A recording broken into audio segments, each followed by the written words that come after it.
air is really good. Now this big open spot is right here in front of us. From the command system is held by the Golden Knights. That's the front. So you're getting around this giant area, and we'll see here. Golden Knights as they bring in. Starts making just a few more moments. Yeah. I'm hearing a lot of chatter on the radio this morning. There's an interview now. Coming back around between the Behind us because of the wind direction. So as I look out into the field in front of me, you can see it.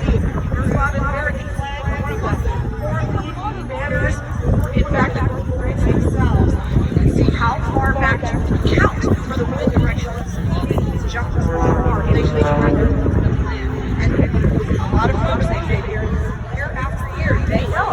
They absolutely know that these talented jumpers will be there. That's right.